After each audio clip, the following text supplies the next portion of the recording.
உலகத்தமிழ் உறவுகள் அனைவருக்கும் இனிய வணக்கம். முத்ரா குரு பாசுகண்ணா சேனல் வழியாக உங்களை சந்திப்பதில் மிக்க மகிழ்ச்சி. இன்றைய ஆரோக்கிய குறிப்புகள் பகுதி 123 சில கேள்விகளும் பதில்களும் பார்ப்போம். வணக்கம் ஐயா, என் சகோதரிக்கு நிமோனியா காய்ச்சல் பாதிப்பு ஏற்பட்டு ஒரு வாரம் மருத்துவமனையில் இருந்தார். இப்பொழுது காய்ச்சல் இல்லை, ஆனால் திடீரென்று இருமல் வருகிறது, இதனால் மூச்சு வாங்குகிறது. இதற்கு முதிரை மற்றும் மூலிகைகள் கூறி உதவும். ஓகே, இந்த மாதிரி காய்ச்சல், சளி, இருமல் இதெல்லாம் இப்போ மறுபடியும் ஆரம்பிச்சிருக்கிறாங்க. உலகம் முழுவதுமே இந்த பாதிப்புகள் தொடர்ந்து இப்போ வந்துக்கிட்டே இருக்குது. இருமல் வந்தாலும் அவ்வளோ சீக்கிரம் நிற்கிறது இல்லை. சளியும் பார்த்திங்கன்னா காய்ச்சல் சரியாயிடுது, ஆனால் சளி பார்த்திங்கன்னா மாதக்கணக்கில் அப்படி தொடர்ந்து கட்டி கட்டியாக சளி வெளியில் வந்துட்டுருக்கிறது. அந்த மாதிரி தொந்தரவெல்லாம் நிறைய இப்போ கேள்விப்படுறோம். இது நீங்கள் சளி இருமல் கஷாயம் அப்படின்னு சொல்லி ஒரு கஷாய பொடி நம்ம போட்டிருக்கிறோம். அது உங்களுக்கு உபயோகமாக இருக்கும். அதுக்கு அடுத்தது சுரக்குடிநீர் அப்படின்னு இன்னொரு கஷாயம் இருக்குது. இது ரெண்டையும் நீங்கள் என்ன பண்ணணுன்னா, காலையில் ஒன்று நைட் ஒன்று ஒரு 3 நாட்களுக்கு விடாமல் செஞ்சுட்டு வந்தீங்கனாலே நோய் எதிர்ப்பு சக்தி அதிகமாகுவதற்கு வாய்ப்பு இருக்குது.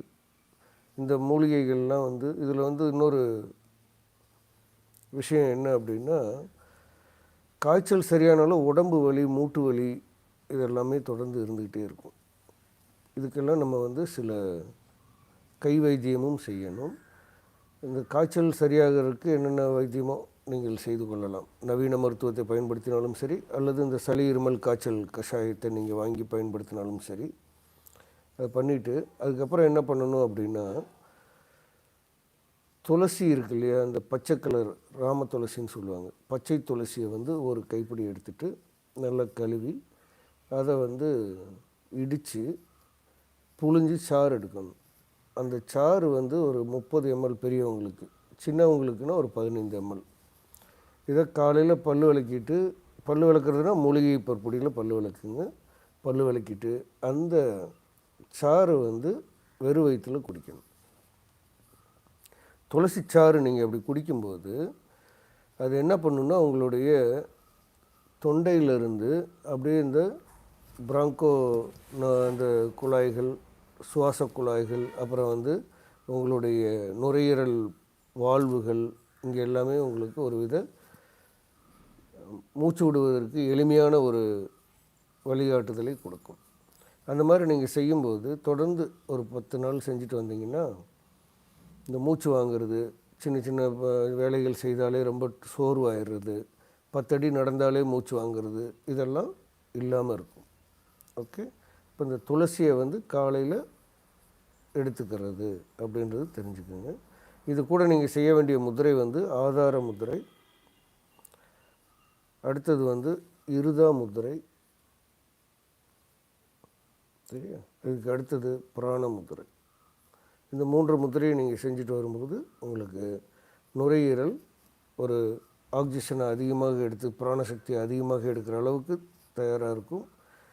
அதனால் நடக்கும்போதோ, உட்காரும்போதோ, எந்திரிக்கும் போதோ, படி ஏறும்போதோ மூச்சு வாங்கிறது குறையும். ஓகே, சரி ஐயா, பெண், வயது 34, ஃபேட்டி லிவர் கிரேட் 2 உள்ளது, கல்லீரலில் ஒரு அடைப்பு உள்ளது. இதற்காக எந்தவித மருந்து மாத்திரைகள் எடுக்கவில்லை. நீண்ட நாட்களாக கை மற்றும் கால்களில் அழுத்தம் கொடுத்து சரி செய்யும் முறையை பயன்படுத்தி வருகிறேன். மலச்சிக்கல், இருமல், மூச்சிறைப்பு இருந்தது. இந்த முறை பயன்படுத்தி கொஞ்சம் கம்மியாக உள்ளது. மேலும் பசி எடுக்காமல் இருந்தது, அதுவும் இப்பொழுது கொஞ்சம் பசிக்கிறது, ஆனால் தூக்கம் வராமல் இருக்கிறது. ஓகே, அதனால் பயமாக இருக்கிறது.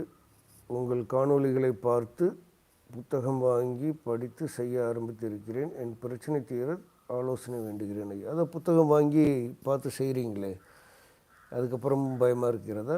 ஓகே, சரி. இந்த மாதிரி கல்லீரல் பிரச்சனைகள் இருந்தால் மனதில் ஒரு வித பயம் இருக்கும். அதே மாதிரி சிறுநீரக பிரச்சனைகள் இருந்தாலும் பயம் வரும். இந்த மாதிரி நம்மளுடைய முக்கியமான உறுப்புகள், ராஜ உறுப்புகள் இதெல்லாம் சுகமாக இருக்க வேண்டும் அப்படின்றது தான் முக்கியமான ஒரு நோக்கமாக இருக்கணும். இப்போ இந்த கல்லீரலை பொறுத்த வரைக்கும் உணவில் செய்யக்கூடிய கலப்படங்களே நம்மளுடைய கல்லீரல் பாதிப்புக்கு முக்கியமான காரணமாகிறது. கலப்படம் அப்படின்னா முக்கியமாக பார்த்திங்கன்னா உப்பு, மஞ்சள் தூள், எண்ணெய் வகைகள், இனிப்பு வகைகள், சரிங்களா, இதெல்லாம் வந்து அவசியம் கவனிச்சிக்க வேண்டிய விஷயம். உப்பு, மஞ்சத்தூள், சர்க்கரை வகைகள், எண்ணெய் வகைகள், இந்த 4 வந்து நம்மளுடைய கல்லீரலில் ஒருவித பாதிப்பை ஏற்படுத்தும் கலப்படங்கள் இருந்தால். எனவே அந்த கலப்படம் இல்லாமல் இந்த 4 பொருட்களையும் பயன்படுத்த பழகிக்கொள்ளுங்கள். இது முக்கியமான ஒரு குறிப்பு. சரி, இப்போ 2வது வந்து இந்த மாதிரி இருந்துச்சுன்னா நீங்கள் செய்ய வேண்டிய எளிமையான ஒரு வழிமுறை, விளக்கெண்ணெய் இருக்குல்ல, அந்த விளக்கெண்ணெய் வந்து கொஞ்சம் சூடு பண்ணிக்கோங்க. சூடு பண்ணிவிட்டு ஒரு காடா துணின்னு சொல்லுவோம், அந்த காடா துணியை வந்து நம்மளுடைய கல்லீரல் பகுதிக்கு எவ்வளோ பெருசு வேணுமோ அவ்வளோ பெருசு வெட்டிக்கோங்க. 1 ஜான் அகலத்தில், ஒரு 3 ஜான் நீளத்தில் வெட்டிக்கோங்க. விளக்கெண்ணெய் வந்து கை தாங்குகிற அளவுக்கு சூடு பண்ணிவிட்டு இந்த துணியை அந்த விளக்கெண்ணெயில் தொட்டு மறுபடியும் அந்த துணியோடு சேர்த்து சூடு பண்ணிவிட்டு எடுத்து வெது வெதுப்பாக இருக்கிற மாதிரி உங்களுடைய கல்லீரல் பகுதியில் அப்படியே ஒட்டி வச்சுருங்க. சரியா, முன்னாடி ஒன்று பின்னாடி ஒன்று இப்படி ஒட்டி வச்சிட்டிங்கன்னா ஒரு 24 நிமிஷம் முதல் அரை மணி நேரம் வரைக்கும் இருக்கலாம். அப்படி வச்சுட்டு கொஞ்ச நேரம் அப்படியே படுத்துக்குங்க. நல்ல தூக்கம் வரும். ஆழ்ந்த தூக்கம் வந்துச்சுன்னா உங்களுக்கு கல்லீரல் வந்து புதுப்பிக்க ஆரம்பிச்சிருச்சுன்னு அர்த்தம். அந்த மாதிரி செஞ்சு பாருங்கள்.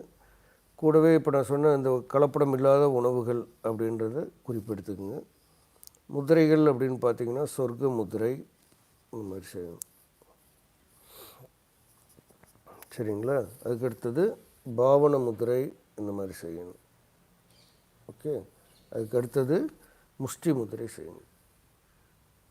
இந்த 3 முதிரைகளையும் செய்து வாருங்கள். நான் புத்தகத்தில் வேறு முதிரைகள் கொடுத்துருந்தாலும் பொதுவாக செய்பவர்கள் அதை செய்து கொள்ளுங்கள். இந்த மாதிரி ஒரு முதலுதவி செஞ்சுட்டு கூடவே சில மூலிகைகள்லாம் பயன்படுத்திட்டு முதிரைகள் செய்யும்பொழுது இப்போ நான் சொல்லி கொடுக்குற முதிரைகளை செய்யுங்கள்.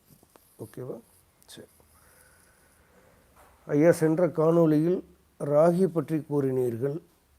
அதை களி மாதிரி கிண்டி சாப்பிட வேண்டுமா ஐயா?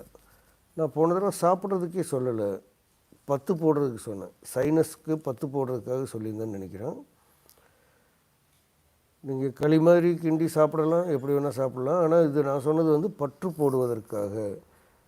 நீரேற்றம் அதிகமாக இருக்குது, உங்களுடைய சைனஸ் தொந்தரவு அதிகமாக இருக்குது அப்படின்னா அதுக்கு வந்து ஒரு வீட்டு வைத்திய முறையாக, சமையல் குறிப்பு வைத்திய முறையாக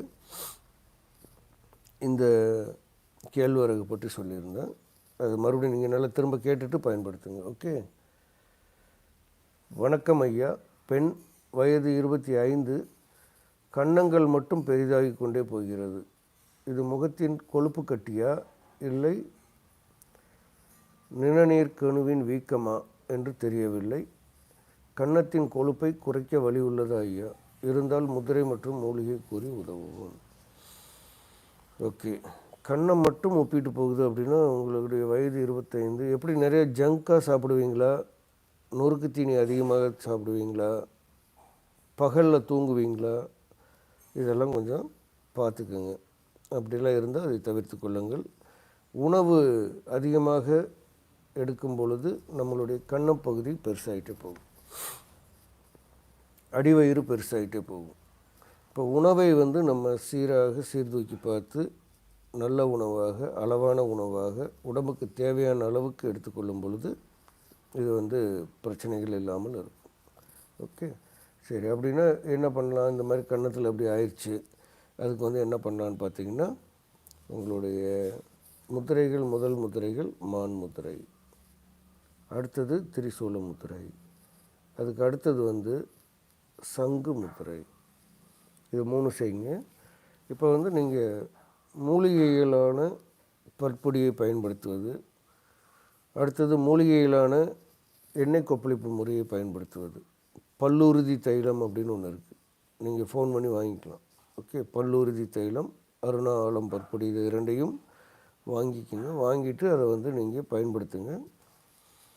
பயன்படுத்திட்டு கொஞ்ச நாள் இந்த 3 முத்திரைகளையும் செய்து விட்டு முயற்சி செய்து பாருங்கள். அப்படி உங்களுக்கு அது குறையலை அப்படின்னா ஒரு தடவை ஆன்லைன் கன்சல்டேஷன் பார்க்கணும். ஏன்னா வேறு எதுனாலையாவது அந்த பிரச்சனை இருக்கா அப்படின்னு பார்க்கணும்.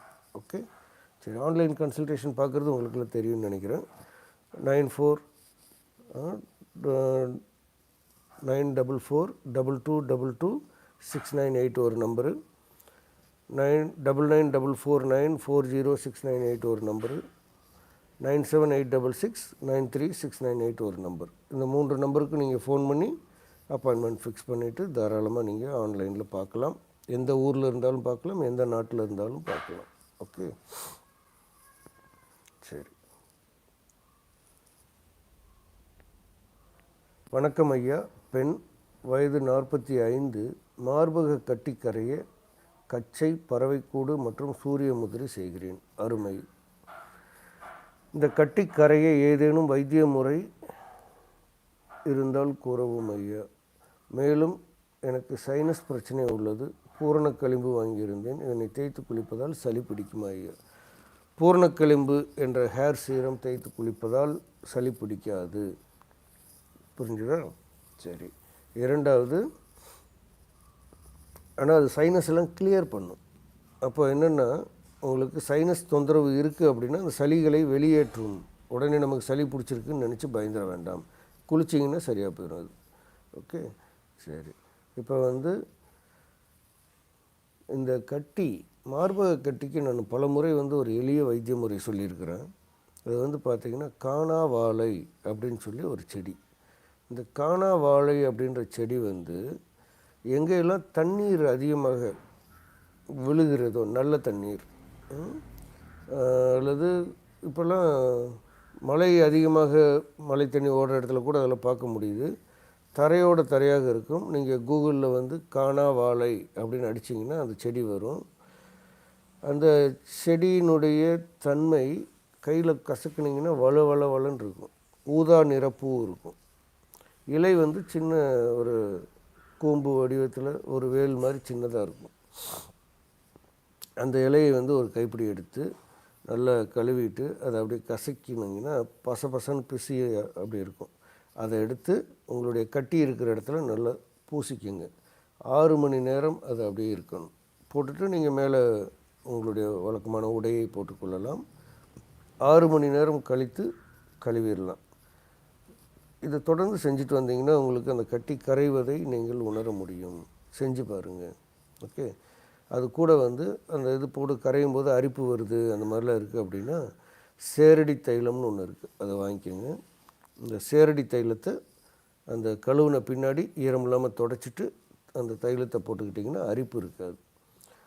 உள்ளுக்குள்ளே நம்ம வேலிலை அப்படின்னு சொல்லி ஒரு இலையை டிகாஷன் குடிக்கிறதுக்கு அறிவுறுத்துவோம். நீங்கள் அதையும் வாங்கி கொள்ளலாம். ஓகே, இதெல்லாம் பயன்படுத்துங்க. கட்டிகள், கல்லளைகள், எந்த விதமான தொந்தரவுகளும் மார்பகத்தில் இருந்தால் இந்த வழிமுறை உங்களுக்கு மிகவும் உபயோகமாக இருக்கும். அனைவருக்கும் இதை தெரியப்படுத்துங்கள், பயன்படுத்தி கொள்ளுங்கள். ஓகே.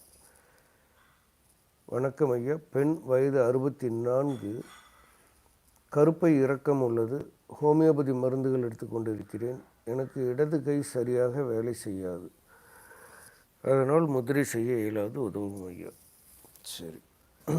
கர்ப்பப்பை இறக்கமாக இருக்கிறது அப்படின்னா அது இன்றைக்கு நிறைய எளிமையான வழிமுறைகள்லாம் இருக்குது. அதை பயன்படுத்தி நீங்கள் கர்ப்பப்பை மேலே ஏற்றிக்கொள்வது தான் முதல் கட்டமாக செய்ய வேண்டிய விஷயம்.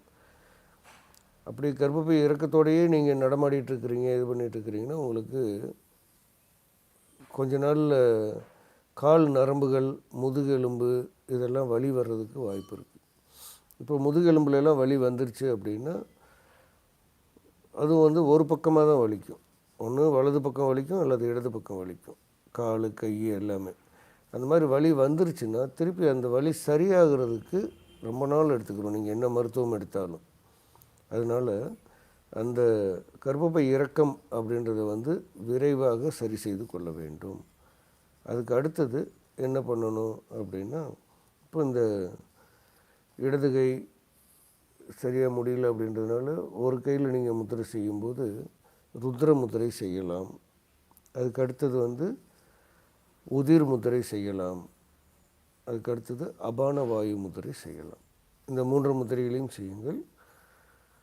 இந்த கர்ப்பப்பை வந்து எப்படி மேலே ஏற்றி வச்சுக்கிறதுன்றது நீங்கள் எந்த ஊரில் இருக்கிறீங்களோ அந்த ஊரில் இயற்கை மருத்துவமோ அல்லது பாட்டி வைத்தியமோ வேறு நாட்டு வைத்தியமோ அல்லது நவீன மருத்துவமோ எதையாவது ஒரு முறையை பயன்படுத்தி இந்த கர்ப்பப்பையை மேலே ஏற்றி பழைய இடத்தில் நீங்கள் வைத்து கொள்ள வேண்டும். புரியுது? அதை முதல்ல செஞ்சிடணும். சரி, வணக்கம் ஐயா. பெண் படர்தாமரை உள்ளது, வைத்தியம் கூறி உதவும். தோல் சம்பந்தமான பிரச்சனைகள், இந்த மாதிரி பாக்டீரியா பூஞ்சை தொற்று இருக்குது அப்படின்னா எல்லோரும் என்ன நினச்சிக்கிறோம் அப்படின்னா எண்ணெய் போடுறது, அப்புறம் வந்து தண்ணீர் மாதிரி ஏதாவது மருந்து போடுறது, இதெல்லாம் வந்து அப்போதைக்கு கேட்கும், ஆனால் திரும்ப திரும்ப வரும். ஏன்னா இந்த பூஞ்சை தொற்று வந்து ஈரமான இடங்களில் அதிகமாக வளரும். இது ஒரு அடிப்படையான கருத்து, இதை புரிஞ்சுக்கணும் எல்லாருமே. அப்போது நமக்கு வந்து இப்போ அக்குளில் கருப்பாக இருக்கிறது அல்லது அக்குளில் அந்த மாதிரி அரிப்பு இருக்கிறது, உள்ளாடைகள் போடுற இடத்துல அந்த மாதிரி ஆகிறது, எந்த இடத்துல இந்த மாதிரி இருந்தாலும் இதை என்ன பண்ணணும் அப்படின்னா நல்லா குளிக்கும்போது பீர்க்கங்கூடு தேய்ச்சி குளிக்கணும். பீர்க்கங்கூடை வச்சு தேய்ச்சி குளிக்கணும். அடுத்தது வந்து இந்த மாதிரி படர்தாமரை இருக்கிற இடத்துல நல்ல ஈரம் இல்லாமல் துடைத்து விட வேண்டும். துடைச்சிட்டு இது வந்து இப்போ இந்த மாதிரி பூஞ்சை தொற்றுகள்லாம் அடுத்தவங்களுக்கு பரவுறதுக்கு வாய்ப்பு இருக்குது. எனவே நீங்கள் துடைக்க பயன்படுத்திய அந்த துண்டையோ இதையோ மற்றவர்கள் பயன்படுத்தாமல் பார்த்து கொள்ளுங்கள். அதை நல்லா ஈரம் இல்லாமல் துடைத்து விட்டு ஏதாவது ஒரு பவுடர், சரிங்களா, அந்த பவுடரை வந்து அந்த படர்தாமரை மேலே அப்படி போட்டு விட்டிங்கன்னா ஈரம் இல்லாமல் அது காஞ்சி போய் அதற்கு உணவு கிடைக்காமல் செத்து போயிடும். ஓகே, இந்த மாதிரி வந்து நம்ம தொடர்ந்து அது சரியாகிற வரைக்கும் செய்யணும். செஞ்சு பாருங்கள். இது ஒரு புதிய முறை தான், செஞ்சு பாருங்கள். இது வந்து உங்களுக்கு வித்தியாசமாக இருக்குது. ஏன்னா எல்லாருமே க்ரீமு, எண்ணெய் இந்த மாதிரி பொருள் தான் பயன்படுத்தியிருப்போம். சும்மா விட்டாலே சரியாக போயிடும் அப்படின்றதுக்கான ஒரு எளிய வழிமுறை இது. செஞ்சு பாருங்கள். சரியான பின்னாடி அந்த தழும்புகள் மாறுவதற்கு வேணால் நம்ம வந்து வண்ண தைலம் அந்த மாதிரி இதெல்லாம் போடலாம். ஓகே, சரி. வணக்கம் ஐயா. ஆண் இடது கையின் நடுவிரலில் பழுப்பு நிற கோடு ஒன்று உள்ளது, அதற்கான அறிகுறி என்ன ஐயா? மற்றும் கால் பாதங்கள் மரத்து போகின்றன, என்ன செய்யலாம்? இப்போது இந்த கை விரல்களில் நகங்களில் ஏற்படக்கூடிய மாற்றங்கள், இதை வந்து நான் நிறைய எழுதியிருக்கிறேன். இந்த ஒரு சோறு அப்படின்ற ஒரு புத்தகம் இருக்கும், அது வாங்கிட்டிங்கன்னா நகம் காட்டும் நலக்குறிப்புகள் அப்படின்னு சொல்லி அதில் ஒரு கட்டுரை இருக்கும். அதை படிச்சுக்கோங்க. அவசியம் எல்லோரும் தெரிந்து வைத்து கொள்ள வேண்டிய விஷயம். இப்போ இந்த நகக்கண்களில் பலவிதமான இது வரலாம். கருப்பு கோடு வரலாம், பழுப்பு கோடு வரலாம், அல்லது நகம் வந்து நெளிஞ்சு இருக்கிற மாதிரி இருக்கலாம், எளிதாக உடையலாம். அப்புறம் வந்து பார்த்திங்கன்னா இப்படி தடவி பார்த்திங்கன்னா அதில் கோடு கோடாக தெரியலாம், இந்த நகத்தில் வந்து கோடு கோடாக இருக்கலாம். இப்படி நிறைய அறிகுறிகள் இருக்கும். அதே மாதிரி இந்த நகத்தினுடைய கண்களில் அப்படியே ஒரு தோல் உறிஞ்சிட்டு இருக்கிற மாதிரி அப்படி இருக்கலாம், நரம்பு வலிக்கிற மாதிரி இருக்கலாம். அப்புறம் பலவிதமான வீக்கம், ஒவ்வொரு விரலையும் வீக்கங்கள் காணலாம், வலி காணலாம். இப்படி இந்த விரல்களில் ஏற்படக்கூடிய மாற்றங்களை வைத்து நோயறிதல் முறை அப்படின்னு ஒன்று இருக்குது. சரி, அது தெளிவாக எழுதியிருக்கிறேன், நீங்கள் அதை படித்து பார்த்துக்குங்க. இப்போ அந்த மாதிரி இருந்துச்சுன்னா என்ன பண்ணணும்? நம்ம உடம்பை வந்து கழிவு நீக்கம் செய்ய வேண்டும். கழிவு நீக்கம் இல்லாத உடம்புக்கு தான் இந்த மாதிரி நகங்களில் அறிகுறிகள் காட்டும். அப்படி கழிவு நீக்கம் அப்படின்னா எதை கழிவு நீக்கம் செய்கிறது? முதல்ல வந்து நித்திய சுத்தி, நான் ஏற்கனவே சொல்லியிருக்கிறேன், அதை வந்து முறையாக செய்வதற்கு கற்றுக்கொள்ள வேண்டும். நித்திய சுத்திகள் அப்படின்னா என்னென்னா, முதல்ல வந்து குடல் சுத்தம் பண்ணணும், அடுத்தது வாய் சுத்தம் பண்ணணும், அதுக்கு அடுத்தது மூக்கு சுத்தம் பண்ணணும், அதுக்கு அடுத்தது கண் சுத்தம் பண்ணணும். எத்தனையாச்சு? குடல், வாய், மூக்கு, கண்கள், 4 ஆச்சா? இதுக்கு அடுத்தது மெய் என்று சொல்லக்கூடிய இந்த தோல் பகுதி, 5 சுத்தம். தினந்தோறும் காலையில் நீங்கள் எழுந்து ஒரு 2.5 மணி நேரத்திற்குள் செய்தே ஆக வேண்டிய விஷயங்கள் இவையெல்லாம். அதிகபட்சமாக ஒரு 4 மணி நேரத்துக்குள்ளே செய்யலாம். இப்போ ஒரு 5 மணிக்கு எந்திரிக்கிறீங்க அப்படின்னா 9 மணிக்குள்ளே குளிச்சிடணும். இந்த மாதிரி நீங்கள் நித்திய சுத்திகள் அப்படின்றத முறையாக செய்து அந்த மண்டலங்களில் இருக்கக்கூடிய கழிவு நீக்கத்தை செய்ய ஆரம்பித்தாலே நம்ம உடம்பு மீதி இருக்கக்கூடிய சுத்தி முறைகளை தானாக செய்ய பழகிடும். இதில் நம்ம கோளாறு பண்ணோம்னா உடம்பு என்ன பண்ணும், அதை வச்சு மற்ற விஷயங்களை தாமதப்படுத்தி 24 மணி நேரம் அந்த சைக்கிளில் இயங்க முடியாமல் அடுத்த நாளைக்கு பெண்டிங் வச்சிரும் அந்த வேலைகளை. அப்புறம் அதே மாதிரி தொடர்ந்து போக போக அது ஒரு நோயாக மாறிவிடும். எனவே நம்மளுடைய உடலில் இந்த விரல் நகங்களில், கண்களில் இங்கெல்லாம் அறிகுறிகள் தெரியுது அப்படின்னா கழிவு நீக்கம் சரியில்லைன்னு அர்த்தம். அப்போ இந்த கழிவு நீக்கத்தை முறையாக செய்து வாருங்கள். புரிஞ்சுதா? அதற்கு என்னென்ன செய்யணும், அதுக்கான வழிமுறைகள் என்ன முதிரைகள் என்ன மூலிகைகள் என்ன, ஏற்கனவே பழைய காணொலியெல்லாம் நிறைய சொல்லியிருக்கிறேன். அதை பயன்படுத்தி நீங்கள் உங்களுடைய உடலை ஆரோக்கியமாக வைத்துக்கொள்ள முயற்சி செய்யும் பொழுது இந்த நகங்களில் வந்த அறிகுறிகளும் தானாக காணாமல் போய்விடும். புரிஞ்சுதா? இதை புரிஞ்சுக்கணும். இப்போ இந்த கால் பாதங்கள் மரத்து போகிறதுன்னு வேறு கேட்டிருக்கிறீங்க. ஓகே, கால் பாதங்கள் மரத்து போகிறதுனா உங்களுடைய வயது என்ன, சர்க்கரை நோய் இருக்குதா, இல்லை வேறு ஏதாவது உங்களுக்கு மருந்து மாத்திரைகள் சாப்பிட்டுட்ருக்கிறீங்களா அப்படின்னு பார்க்கணும். இதில் உதிர் முத்திரை செஞ்சு பாருங்கள். நடுவிரலினுடைய இந்த பக்கவாட்டில் தொடணும், உதிர் முத்திரை செஞ்சு பாருங்கள். அப்படி செய்யும்போது உங்களுக்கு இதில் பலன் கிடைக்குது அப்படின்னா ஒன்றும் பிரச்சனை இல்லை. பலன் கிடைக்கல அப்படின்னா நீங்கள் ஆன்லைன்லேயோ அல்லது நேர்லேயோ சந்திக்கிறதுக்கு ஏற்பாடு பண்ணுங்கள். உங்களுக்கு என்ன பிரச்சனைன்னு பார்ப்போம். ஓகே, நேரில் சந்திக்கிறதுனா கோயம்புத்தூரில் ஒவ்வொரு வாரமும் வியாழக்கிழமை சந்திக்கலாம். இது பகல் 12 மணிக்குள்ளே நீங்கள் வரணும். அப்புறம் மாதத்திற்கு ஒரு முறை 2வது ஞாயிற்றுக்கிழமை மதுரையில் சந்திக்கலாம். முதல் ஞாயிற்றுக்கிழமை சென்னையில் சந்திக்கலாம். ஓகே, அது இல்லாமல் ஆன்லைனில் தினந்தோறும் நீங்கள் சந்திக்கலாம். காலையில் 6 மணிலேருந்து 7 மணிக்குள்ளே அந்த ஸ்லாட் உங்களுக்கு ஃப்ரீயாக இருக்கோ அதில் கூப்பிடுவாங்க. சரி, நீங்கள் அதுக்கு புக் பண்ணிக்கணும். அந்த ஃபோன் நம்பர்லாம் உங்களுக்கு கொடுத்துருக்குறேன். சரி ஐயா, கார்பஸ் டன்னல் சிண்ட்ரோம் நோய் உள்ளது, இதற்கு முதிரை உள்ளதா ஐயா? இதெல்லாமே இந்த மணிக்கட்டு சம்மந்தமான பிரச்சனைகள். இப்போ இந்த மணிக்கட்டில் பார்த்திங்கன்னா நிறைய நரம்புகள் நமக்கு சேருது. ஏன்னா இங்கே சாதாரணமாக நமக்கு கை பயன்பாட்டில் இருக்கிறதுனால இதனுடைய முக்கியத்துவம் நாம் பெருசாக நினைப்பதில்லை. இங்கே நிறைய பவரோசஸ் இருக்குது, சக்கரங்கள் இருக்கிறது.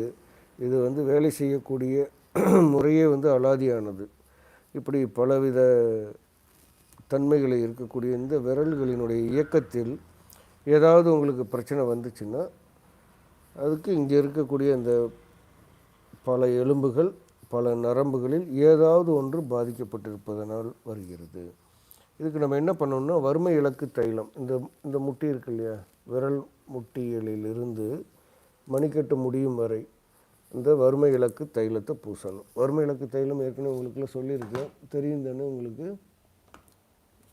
வறுமை இலக்கு தைலம் பார்த்திங்கன்னா இந்த மாதிரி இருக்கும். இதை வாங்கிக்கோங்க. இந்த வறுமை இலக்கு தைலத்தை நீங்கள் கைகளில் பூசணும். இங்கேருந்து இந்த முட்டியிலிருந்து இது வரைக்கும் அப்படியே பூசிக்கிங்க. பூசி லேசாக அப்படி தடவி விட்டுட்டு ஒரு 5 நிமிடம் கழித்து கையில் முஷ்டி முத்திரை வச்சுக்கணும். வச்சுட்டு கையை தோள்பட்டைக்கு நேராக நீட்டணும். உங்களுடைய தோள்பட்டை, முழங்கை, மணிக்கட்டு 3ம் நேருக்கு நேராக இருக்கணும். வாகரி பயிற்சி கற்றுக்கிட்டவங்களுக்கு இது நல்லா தெரியும். வாகரி பயிற்சியில் இது நம்ம ஒரு பயிற்சியாகவே வச்சுருக்கிறோம். அப்படி இந்த இடத்துல நீங்கள் பிடிச்சிக்கிட்டு உங்களுடைய இந்த கையை இந்த முத்திரையை மட்டும் இப்படி சுழற்ற வேண்டும். இப்படி சுழற்றுனீங்கன்னா ஒரு சத்தம் கேட்கும் உள்ளுக்குள்ளே. நீங்கள் ஒவ்வொரு முறை சுற்றும் போதும் அந்த சத்தம் கேட்கணும். அப்படி சுற்றிட்டு கொஞ்சம் கையை அப்படி இழுத்து விட்டுட்டு உதறிட்டிங்கன்னா ஒரு நெட்டை வரும். அப்படி வந்துருச்சுன்னா இது உங்களுக்கு விரைவாக குணமாகிவிடும். அப்படி வரலையா பயப்பட வேண்டாம். அடுத்த நாள் இதே மாதிரி செய்யுங்க. உடனே செஞ்சுக்கிட்டே இருக்கக்கூடாது. ஒரு தடவை செஞ்சிங்கன்னா 6 மணி நேரம் இடைவெளி கொடுத்தீங்கன்னா தான் அது தன்னைத்தானே சரி செய்து கொள்வதற்கான கால அவகாசம் கொடுக்க வேண்டும். புரிஞ்சுதா? சரி, இப்படி ஒரு நாளைக்கு 2 முறை செய்து வாருங்கள். இந்த பிரச்சனை எளிமையாக சரியாகும். இது செய்யும்போது உங்களுக்கு வலி ஏதாவது வர்றதுக்கு வாய்ப்பு இருக்குது. அப்படி வலி ஏதாவது வந்துச்சுன்னா என்ன பண்ணணும் பாருங்கள், கரமுதிரை செய்யணும். கரமுதிரைன்னு அப்படி வச்சுக்கணும். சுண்டு விரலினுடைய 4 கோடுகளும் ஒன்றோடு ஒன்று நேராக இருக்க மாதிரி வைத்துக்கொள்ள வேண்டும். இதை அப்படி வச்சுக்கணும். இந்த முதிரைக்கு பேர் கரமுதிரை. அதுக்கு அடுத்தது உதிர் முதிரை. சரியா? கரமுதிரை, உதிர் முதிரை. அதுக்கு அடுத்தது பறவை கூடு முதிரை. இந்த 3 முதிரையும் செய்து வாருங்கள். இந்த மாதிரி நான் சொன்ன மாதிரி கையில் எண்ணெய் போட்டுட்டு அந்த மணிக்கட்டு சுழற்சியை செய்து வாருங்கள். மணிக்கட்டில் எந்த விதமான உங்களுக்கு வலி இருந்தாலும் நோய் இருந்தாலும் விரைவில் குணமாகிவிடும். ஓகே, அதுக்கு இது உதவும். ஐயா வணக்கம். பெண், வயது 38, லெம்போசைட்ஸ் 52.5 உள்ளது. இது இயல்பான நிலை வர முதிரை கூறி அருள்க. சரி, இது பெண்கள் சம்மந்தமான இந்த ஹார்மோனல் சம்மந்தமான பிரச்சனைகள் ஏதாவது இருக்குது அப்படின்னா நீங்கள் தாராளமாக சுரப்பிசீர் முதிரையை முதலில் செய்து பாருங்கள். பாருங்கள், இந்த மாதிரி இப்படி வச்சிங்கன்னா இந்த மாதிரி இப்படி வைக்கணும். சுரப்பிசீர் முதிரை முதலில் செய்து பாருங்கள் 2 கைகளிலும். அடுத்தது சங்கு முதிரை செய்யுங்கள். ஓகே, அடுத்தது மாதவிடாய் இருக்கக்கூடிய பெண்களாக இருந்தால் யோனி முதிரை செய்யுங்கள். இந்த 3 முதிரைகளையும் செய்து வாருங்கள். மாதவிடாய் நின்று விட்டது அப்படி இருக்குது அப்படின்னா சகஜ சங்கு முதிரை செய்யுங்கள். இந்த 3 முதிரைகளையும் முதல் கட்டமாக செய்து பாருங்கள். எப்போவுமே நமக்கு ஒரு நோய்க்கான தீர்வு அப்படின்னா இப்போ நான் சொல்கிறது எல்லாமே நீங்கள் செஞ்சு பார்க்கும்போது ஒரு 3 நாட்களிலேயே உங்களுக்கு வித்தியாசம் தெரியணும். ஒரு 18 நாள் ஆகும்பொழுது உங்களுக்கு அந்த நோயினுடைய தாக்கம் குறைந்து சௌரியமாக இருக்கும் மாதிரி ஒரு உணர்வு ரீதியாக மாற்றம் வர வேண்டும். 21 நாட்கள் அப்படின்னு வரும்போது அந்த நோய் சரியாகிறதுக்கு உண்டான ஒரு ஆரம்பமாக நமக்கு அந்த நோய் இருக்கா அப்படின்றதை மறக்கக்கூடிய தன்மைக்கு நீங்கள் விட வேண்டும். அப்படி வரலையா நீங்கள் சந்திப்பதற்கோ ஆன்லைனில் பார்ப்பதற்கோ வழிவகை செய்து கொள்ளுங்கள். உங்களுடைய கண்ணினுடைய கண்ணை சோதனை செய்து, நாக்கு சோதனை செய்து, நகங்களை சோதனை செய்வதன் மூலமாகவும், நேரில் வந்தால் நாடி பார்ப்பதன் மூலமாகவும் உங்களுக்கு சில மூலிகைகளையும் முதிரைகளையும் பரிந்துரைக்க முடியும். அதை நீங்கள் தொடர்ந்து 3 மாதம் வரை செய்து வர உங்களுடைய பிரச்சனைகள் குறைவதற்கு வாய்ப்பு இருக்குது. புரியுதா? இதுதான் முறை, நோய் தீர்க்கும் முறை. முதல்ல நீங்களே செஞ்சு பாருங்கள். செஞ்சு பார்த்து சரியாயிடுச்சுன்னா ரொம்ப நல்லது. அதுதான் உங்கள் பிரச்சனையாக இருக்கும். அப்படி சரி ஆகலை அப்படின்னா அதற்கு நம்ம என்ன செய்யணும்? இதுதான் வழிமுறை. ஓகே, நோய் நான் செஞ்சு பார்த்தேன் சரியாகலை அப்படின்னு சொல்லிட்டு வேறு இதுக்கு போயிடக்கூடாது. ஏன்னா இயற்கையாக சரி செய்து கொள்ளும் பொழுது நமக்கு கால அவகாசம் தேவைப்படுகிறது. எவ்வளவு காலம் நமக்கு அந்த நோய் இருக்கிறதோ அதனுடைய குறைந்தபட்ச கால அளவு இப்போ நம்ம ஏற்கனவே சொல்லியிருக்கிறோம். 10 மாதங்கள் அந்த பிரச்சனை இருக்குன்னா 1 மாதமாவது அந்த நோய் தீர்வதற்கு நம்ம நேரம் கொடுக்கணும். 10 வருடம் இருக்குன்னா 1 வருடம் ஆகும். அப்போது அதை எப்படி எளிமைப்படுத்துவது, எப்படி விரைவுபடுத்துவது அப்படின்றதுக்காக நம்ம இந்த முதிரைகள், மூலிகைகள், இன்னும் பல குறிப்புகள், தைல குளியல், பலவித விஷயங்களை உங்களுக்கு சொல்வதற்கு முயற்சி செய்வது. எதனால் அப்படின்னா நோயை முழுவதுமாக உங்கள் உடம்பே சரி செய்து கொள்ள வேண்டும். அதற்கு என்ன செய்ய வேண்டும்? புரிஞ்சுதா? ஏன்னா வெளியிலேருந்து யாரும் எதையும் செய்ய முடியாது. உங்கள் உடம்பு தான் அந்த நோயை சரி செய்ய முடியும். அப்போ அதற்கு தேவையான வசதி வாய்ப்புகளையும் வழிமுறைகளையும் நம்ம செய்து கொடுப்பதும், ஏற்கனவே நம்ம செஞ்சிட்டு இருக்கக்கூடிய தொந்தரவுகளிலிருந்து விலகி இருப்பதும் தான் நோய் தீர்வதற்கான வழிமுறை. அதை கற்றுக் கொடுப்பது தான் நம் வேலை. புரியுதா? சரி ஐயா, சிறுநீருடன் விந்து வெளியேறுகிறது, இதை தடுக்க முதிரை கூறுங்கள் ஐயா. முதிரை ஓகே கூறுவோம். நீங்கள் எண்ணெய் தேய்த்து குளிக்கக்கூடிய முறையை பயன்படுத்தணும். உடம்பு சூடாச்சுன்னா அந்த மாதிரி இருக்கும். மூளைச்சூடு அதிகமாக இருந்துச்சுன்னா அப்படி ஆகும். சரி, எண்ணெய் தேய்த்து குளிப்பதை வழக்கமாக வைத்துக்கொள்ளுங்கள். இப்போ பாத் ஆயில் அப்படின்றதே கிடைக்கும் உங்களுக்கு. நீங்கள் அதை வாங்கி பயன்படுத்துங்க.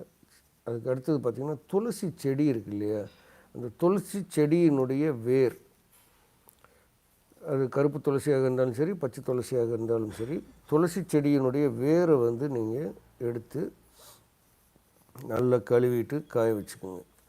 காய வச்சு அதை சின்ன சின்னதாக தட்டி அரைச்சி சலித்து அந்த பொடியை எடுத்துக்கோங்க. அந்த பொடியை நல்லா காய்ச்சின பால் ஒரு டம்ளரில், இந்த பொடியை வந்து ஒரு சும்மா டீஸ்பூன் அளவுக்கு 2 கிராம் அளவுக்கு போட்டு மாலை வேளையில் ஒரு 6 மணிக்கு மேலே இரவு தூங்குறதுக்கு முன்னாடி வரைக்கும் குடிக்கலாம். இதை குடிச்சிட்டு வந்தீங்கன்னா உங்களுக்கு இந்த விந்து வெளியேறுதல் பிரச்சனை சரியாகும். இது வந்து ஆண்களுக்கு ஒரு பெரிய பிரச்சனையாக இருக்குது. இதுக்காக நிறைய வியாபாரங்கள்லாம் கூட நடக்குது. நீங்கள் எளிமையான இந்த வைத்திய முறையை பின்பற்றி பாருங்கள். நல்ல உங்களுக்கு தீர்வு கிடைக்கக்கூடிய வாய்ப்பு இருக்குது. முத்திரைகள் அப்படின்னா நம்ம விரல்களை மருத்துவர் சூத்திரங்கள் அந்த புக்கில் போட்டிருக்கிறோம். அந்த முத்திரைகளை நீங்கள் பயன்படுத்தி கொள்ளுங்கள். உயிரண்ட முத்திரை, கோபுர முத்திரை, திரிசூல முத்திரையெல்லாம் போட்டிருப்போம். பயன்படுத்தி பாருங்கள். சரி, மதிப்பிற்குரிய ஐயா அவர்களுக்கு வணக்கம். உங்களுக்கும் வணக்கம். நண்பரின் கேள்வி. மகிழ்ச்சி. ஆண், வயது 32, தலைமுடி நன்றாக வளர்கிறது, ஆனால் தாடி வளரவில்லை. இப்போ இந்த தாடி வளர்றது அப்படின்றது வந்து நிறைய பேருக்கு இன்றைய தலைமுறையினருக்கு அது ஒரு பிரச்சனையாகத்தான் இருக்குதுன்னு நினைக்கிறேன். இதற்கு வந்து என்ன பண்ணலாம் அப்படின்னா, சின்ன வெங்காயம் இருக்கு இல்லையா, அந்த சின்ன வெங்காயத்தை நீங்கள் அப்படியே கொஞ்சம் கட் பண்ணி அந்த சாறு வந்து கொஞ்சம் அப்படியே தேய்ச்சி விடலாம். இந்த இடத்துலலாம் ஒரு அந்த முடி வளர்ச்சியை ஊக்கி அது ஃப்ரெஷ்ஷாக தேய்க்கணும். அதுக்குன்னு அந்த சாறு பாட்டிலில் வச்சுக்கிட்டு ஸ்ப்ரே பண்ணுறது அதெல்லாம் வேலை செய்யாது. பச்சையாக அப்படி உடனடியாக தேய்க்க வேண்டும். ஒன்று, அது தேய்ச்சிங்கன்னா ஒரு 1.5 மணி நேரம் குறைந்தது இருக்கணும். 2 மணி நேரம் கழித்து கழுவிடலாம். இதை செஞ்சுட்டு அதுக்கடுத்து இந்த உரசு முத்திரை, இங்கே ஒரு சுறுசுறுப்பை உருவாக்கிட்டு அதுக்கப்புறம் உரசு முத்திரை செய்யுங்கள். உங்களுக்கு ஆணாக இருந்தால் எங்கெங்கெல்லாம் முடி வளரக்கூடிய இலக்கணம் இருக்கிறதோ அங்கெல்லாம் முடி வளர்வதற்கு உதவியாக செய்யும். பெண்களுக்கும் அதே மாதிரி. இப்போ இதெல்லாம் செஞ்சுட்டு பெண்கள் செஞ்சால் தாடி வளருமா? வளராது. பெண்களுக்கு எங்கெங்கே முடி வளர இலக்கணம் இருக்கிறதோ அங்கே தான் வளரும். ஆண்களுக்கு அதே மாதிரி. எனவே இதை செஞ்சுட்டு இந்த உரசு முத்திரை செஞ்சு பாருங்கள். உங்களுக்கு பலன் தரக்கூடிய வாய்ப்பு இருக்குது. மற்றபடி அந்த வேர் தூண்டப்பட்டால் மட்டுமே மற்ற மருந்துகள் எல்லாம் உங்களுக்கு வேலை செய்யும். சரி, இப்போ வந்து பூரணக்களிம்பு பயன்படுத்தலாமா? தாராளமாக நீங்கள் அந்த வெங்காயத்தை தேய்ச்சிட்டு கழுவிட்டு முதிரை செஞ்சுட்டு அதுக்கப்புறம் பூரணக்களிம்பு பயன்படுத்தலாம். இது செஞ்சு பாருங்கள், என்ன நடக்குது என்று பார்ப்போம். ஐயா வணக்கம்.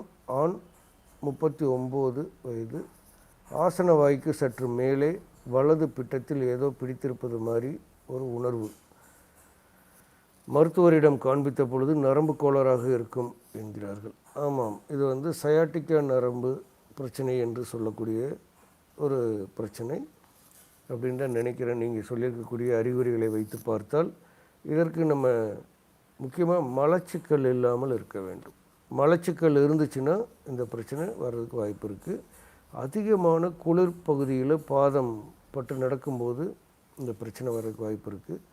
இன்றைக்கு எல்லோர் வீட்டிலும் டைல்ஸ் வந்து இந்த வலியை உண்டாக்கக்கூடிய வகையில் இருக்குது.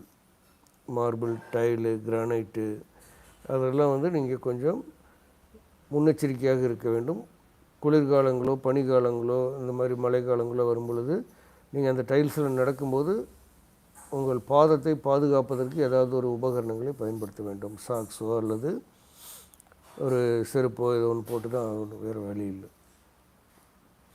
சரி, இந்த மாதிரி வந்துருச்சுன்னா இதற்கு என்ன செய்வது, சரி செய்து கொள்வதற்கு அப்படின்னு பார்த்திங்கன்னா, முக்கியமாக நம்ம செய்ய வேண்டியது முதுகு முதிரை செய்யணும்.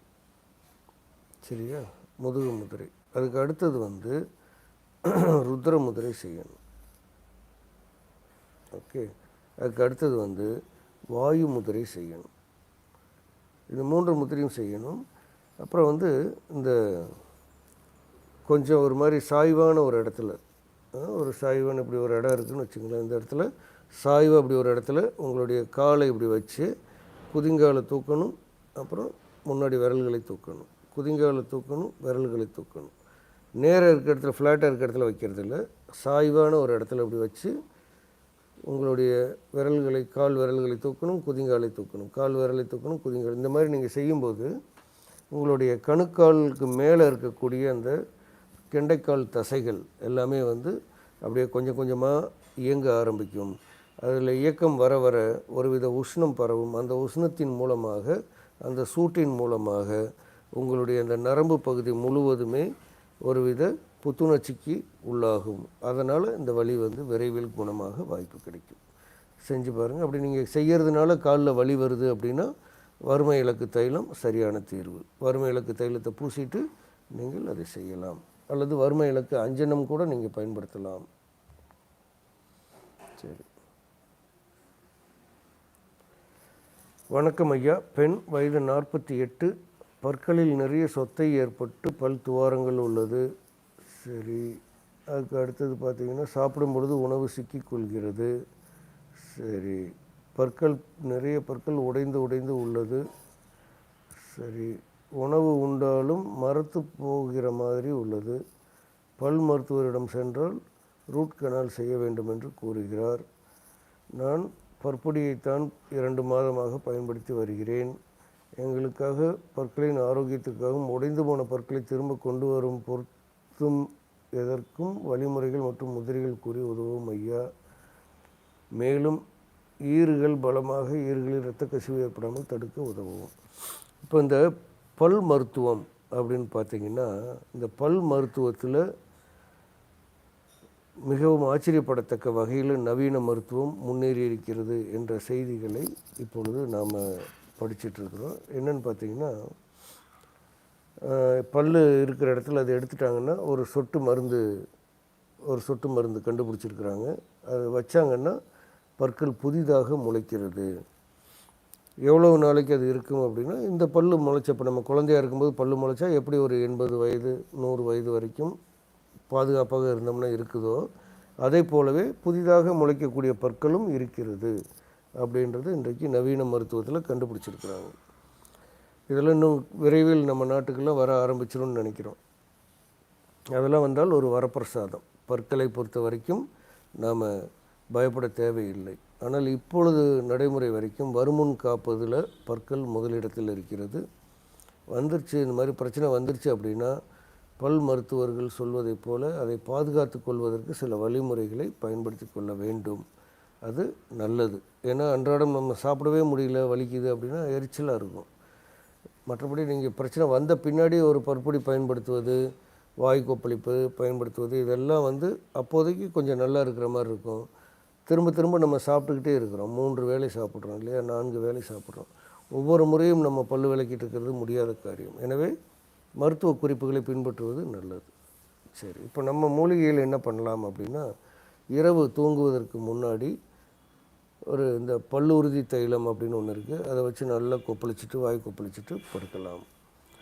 2வது வந்து பார்த்திங்கன்னா, காலையில் எழுந்திரிச்சு உப்பு தண்ணியில் வாய் கொப்பளிக்கலாம். பல்பொடியில் பல் விளக்கிட்டு உப்பு தண்ணியில் கொஞ்சம் நேரம் வாய் கொப்பளித்து நல்லா உங்களுக்கு அந்த ஒரு நோய் எதிர்ப்பு சக்தியை உருவாக்கலாம். ஓகே. அடுத்தது வந்து பார்த்திங்கன்னா, மகிழம் பூ இருக்கு இல்லையா, அந்த மகிழம் பூவினுடைய விதைகள், அந்த மகிழங்காயை நல்லா மென்று கொஞ்சம் அப்படியே வாயில் எல்லாம் அப்படியே வச்சு கொப்பளித்து அந்த சாறு வர மாதிரி வச்சுட்டு துப்பிட்டு வெது வெதுப்பான தண்ணியில் வாய் கொப்பளிச்சிட்டிங்கன்னா இந்த பல் ஈறுகள், உள்ள தாவாங்கட்டையில் இருக்கக்கூடிய அந்த அலர்ஜிகள், ஒவ்வாமைகள் எல்லாமே உங்களுக்கு கட்டுப்பாட்டுக்குள்ளே வருவதற்கு உதவிகரமாக இருக்கும். முதிரைகள் அப்படின்னா மான் முதிரை, வருண முதிரை, அதுக்கு அடுத்தது வந்து கிளிமூக்கு முதிரை. இந்த 3 முதிரைகளையும் செய்து பாருங்கள். கற்பெண்ணெய் அப்படின்ற அந்த எண்ணெய் இருக்கு இல்லையா, அந்த கற்பெண்ணெய் எண்ணெயை வாங்கி தலை குளிப்பதற்கு பயன்படுத்தணும். வாரத்துக்கு 1 முறையோ 2 முறையோ நல்லா தலையில் தேய்ச்சி மசாஜ் பண்ணி ஒரு 3/4 மணி நேரம் விட்டுட்டு குளியல் பொடி பீர்க்கங்கூடு வச்சு தேய்ச்சி குளித்து பாருங்கள். உங்களுக்கு இது அந்த பல் ஈறுகள் சம்மந்தமாக இருக்கக்கூடிய பிரச்சனைகள் எல்லாம் சரியாவதற்கு உதவிகரமாக இருக்கும். கற்பெண்ணெய் நீங்கள் ஃபோன் பண்ணி வாங்கிக்கலாம். சரி, இப்போ உங்களுக்கு நீங்கள் கேட்ட சந்தேகங்களுக்கெல்லாம் ஓரளவுக்கு தெளிவாக பதில் சொல்லியிருக்கிறேன்னு நினைக்கிறேன். இந்த விஷயங்கள் எல்லாம் நீங்கள் கற்றுக்கொள்ளுங்கள். முடிஞ்ச அளவுக்கு இயற்கையாக காலையில் அந்த நித்திய சுத்திகள் பயன்படுத்துவதற்கு, சுத்தம் பண்ணுவதற்கு இயற்கையான பொருட்களை பயன்படுத்துங்கள். அதில் நீங்கள் ஆரம்பிக்கிற விஷயந்தான் உங்களுக்கு அன்ற 24 மணி நேரத்திற்கும் உதவிகரமாக இருக்கும். முதல் கோணல் முற்றும் கோணல் ஆயிடக்கூடாது. சரியா? எனவே நீங்கள் செய்யக்கூடிய அந்த நித்திய சுத்திகளினுடைய சுத்தி முறைகள் இயற்கையானதாக இருந்தால் அதுக்கு அடுத்தடுத்து உங்கள் உடம்பே வந்து உங்களுக்கு நலமான பல விஷயங்களை செய்யும். ஓகே, சரி. இப்போ இதே மாதிரி இன்னும் நிறைய சந்தேகங்கள் வர வர நம்ம அதற்கு விளக்கம் சொல்வதற்கு தயாராக இருக்கிறோம். நிறைய கேள்விகளை கேளுங்கள்.